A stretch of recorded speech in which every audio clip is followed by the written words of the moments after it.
Welcome back, guys. I'm gonna try to make this one quick because I'm really tired.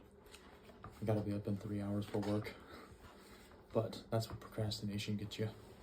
Let's read Revelation chapter 9. Then the fifth angel blew his trumpet, and I saw one who was fallen to earth from heaven, and to him was given the key to the bottomless pit. When he opened it, smoke poured out as though from some huge furnace, and the sun and air were darkened by the smoke. Then locusts came from the smoke and descended onto the earth, and were given power to sting like scorpions. They were told not to hurt the grass or plants or trees, but to attack those people who did not have the mark of God on their foreheads. They were not to kill them, but to torture them for 5 months, with agony like the pain of scorpion kings. In those days, men will try to kill themselves, but won't be able to. Death will not come. They will long to die, but death will flee away. The locusts look like horses armored for battle. They had what looked like golden crowns on their heads, and their faces looked like men's. Their hair was long like women's, and their teeth were those of lions. They wore breastplates that seemed to be of iron, and their wings roared like an army of chariots rushing into battle. They had stinging tails like scorpions, and their power to hurt, given to them for 5 months, was in their tails. Their king is the prince of the bottomless pit, whose name in Hebrew is Abaddon, and in Greek, Apollyon, and in English, the Destroyer. One terror now ends, but there are 2 more coming. The 6th angel blew his trumpet, and I heard a voice speaking from the 4 horns of the golden altar that stands before the throne of God, saying to the 6th angel, release the 4 mighty demons held bound at the great river Euphrates. They had been kept in readiness for that year, and month, and day, and hour, and now they were turned loose to kill 1/3 of all mankind. They led an army of 200 million warriors. I heard an announcement of how many there were. I saw their horses spread out before me in my vision. Their riders wore fiery red breastplates, though some were sky blue and others yellow.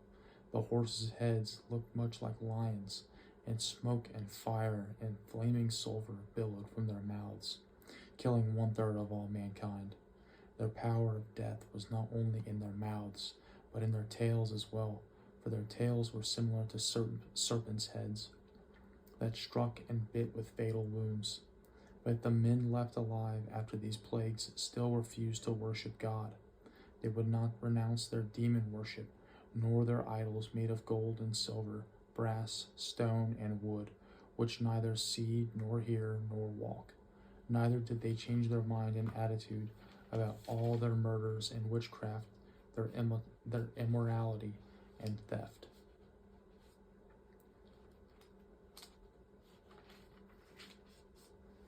Okay. A lot going on there, but yeah, I get why the eagle was warning us about the last couple trumpet blasts from the angels, because that's pretty scary. We now have gigantic locusts armed with stingers that are powerful enough to torture people but not kill them, which I think is a representation of hell.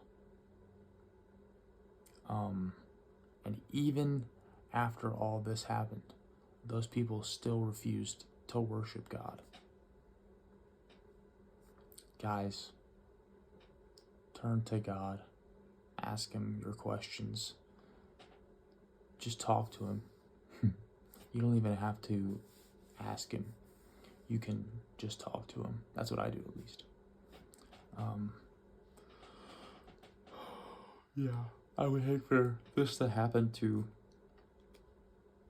any of you guys, because this is a painful way to spend your days. Thanks for tuning in, guys. I will see you tomorrow for chapter 10.